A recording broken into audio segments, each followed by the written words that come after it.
Everyone, welcome back to my channel. So आज की video में हम पढ़ेंगे हाइपोथेसिस ऑफ हिट्रोसिस। इससे पिछली वीडियो में मैंने हिट्रोसिस क्या है उसकी डेफिनेशन, कौन से साइंटिस्ट ने टर्म दी थी, प्लस कौन कौन से मेथड्स हैं एस्टिमेशन करने के हिट्रोसिस के, हमने वो पढ़े थे।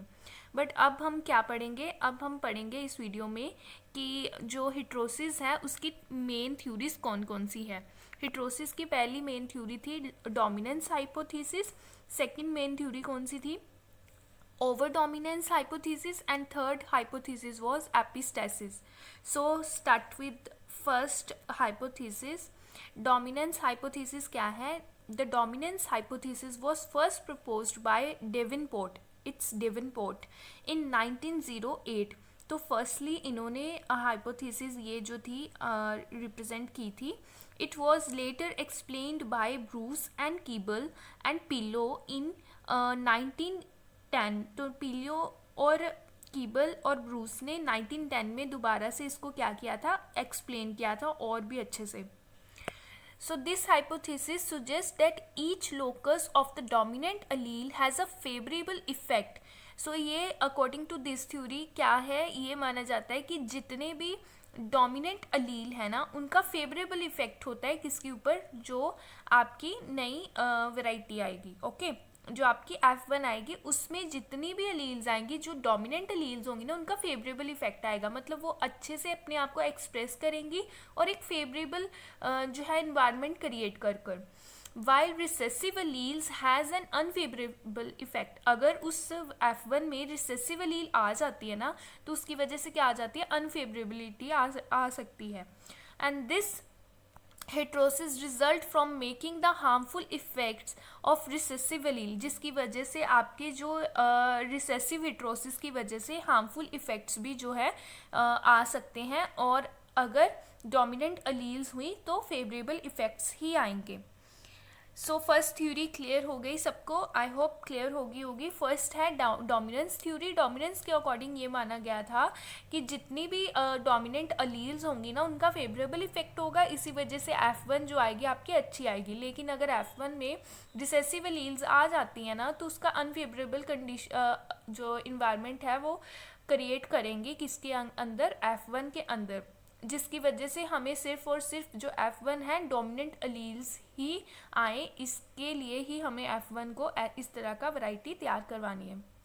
सो नेक्स्ट थ्योरी कौन सी है? Over dominance hypothesis. Over dominance hypothesis जो थी ये ईस्ट और शेल, दो साइंटिस्ट ने इसके बारे में बताया था.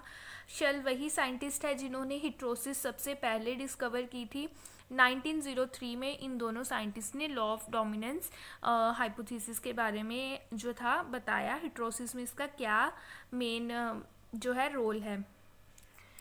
The idea of over dominance was initially put forward by Fisher. ये जो इनिशियली फिशर साइंटिस्ट ने बताया था 1903 में, and was elaborated by East and Shull. और फर्दर इसको इलेबोरेट किसने किया था, ईस्ट और शेल ने किया था 1908 में. According to over dominance hypothesis, over dominance hypothesis के अकॉर्डिंगली क्या बताया है, at least some of the loci, that is a locus. Locus कौन सा पॉइंट होता है, वो पॉइंट जहाँ पर जीन जो है वो लोकेट कर रही है, are superior to both of the relevant homozygotes. Thus heterozygote would be superior to both of the relevant homozygotes, that is AA and small aa. अभी मैं आपको ओवर डोमिनेंस होता क्या है आपको रफली समझाऊंगी.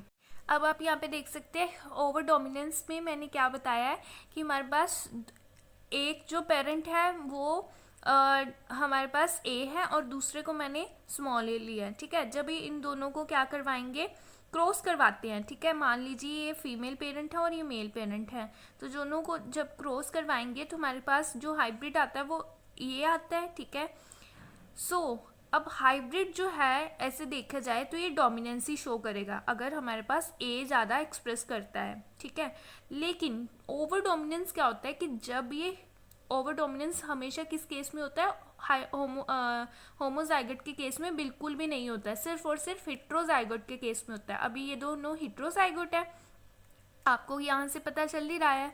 अब ये ओवर डोमिनेंस कैसे शो कर रहे हैं कि ये दोनों ही अलील्स इक्वली जब एक्सप्रेस होते हैं, चाहे वो डोमिनेंट अलील हो, चाहे वो रिसेसिव अलील हो, आपके जो दोनों ही अलील हैं जब वो इक्वली एक्सप्रेस होते हैं एक जनरेशन के अंदर, एक हाइब्रिड के अंदर, उसे आप ओवर डोमिनेंस बोलोगे।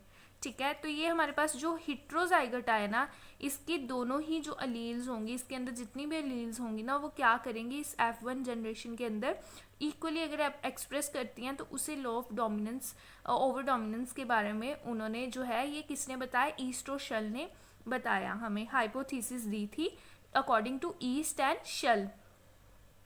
Next is epistasis hypothesis. Epistasis hypothesis हमें 1952 में किन्होंने दी थी, ग्रोथ ने दी थी, and on the expression of another में बी इन्वॉल्व इन हेट्रोसिस। उन्होंने क्या बोला कि locus on the expression of another में बी इन्वॉल्व इन हेट्रोसिस। इसका एपिस्टेसिस का बेसिक मीनिंग क्या है, मान लीजिए एक लोकस आपके पास यहाँ पर है और एक लोकस यहाँ पर है। लोकस कौन सा पॉइंट है, जहाँ पर आपकी जीन लोकेट कर रही है। ओके, एक लोकस यहाँ पर है जहाँ पर आपकी जीन लोकेट कर रही है, यहाँ पर दूसरी जीन लोकेट कर रही है, इसी वजह से यहाँ पे दूसरा लोकस है। ओके, अब एक जीन के according to Mendel's law 2 alleles होती है, इधर भी एक जीन की दोनों अलील्स होंगी। अब एपिस्टेसिस एक ऐसा फिनोमिना होता है जिसमें जो एक जीन जो कि एक लोकस के ऊपर है, वो जीन जब दूसरी जीन को क्या कर लेती है, मास्क कर लेती है, जो कि दूसरी एरिया के ऊपर प्रेजेंट है।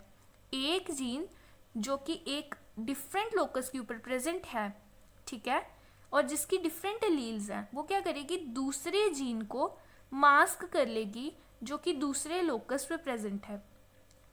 मास्क का मीनिंग क्या होता है, या मार्क्ड कर लेना, या मास्क कर लेना, या सप्रेस कर लेना। तीनों का मीनिंग क्या होता है कि इसका जो एक्सप्रेशन है ना, ये वाली जीन ना शो नहीं होने देगी, मतलब ये एक्सप्रेशन बिल्कुल भी नहीं शो होगा in presence of this gene. अगर ये जीन प्रेजेंट होगी तो ये जो जीन है अपने आप को बिल्कुल भी नहीं क्या कर पाएगी, एक्सप्रेस कर पाएगी, जिसकी वजह से इसे क्या बोला जाता है, एपिस्टेसिस बोला जाता है। Thank you so much friends, I hope आपको वीडियो पसंद आई होगी, हेल्पफुल लगी होगी। अगर वीडियो हेल्पफुल लगी हो तो प्लीज़ लाइक कीजिएगा, सब्सक्राइब कीजिएगा। अगर कोई भी क्वेश्चन हो, कोई भी क्वेरी हो जो आपको ना समझ आया हो, तो आप कमेंट करके प्लीज़ बता सकते हैं। Till then stay safe, stay happy.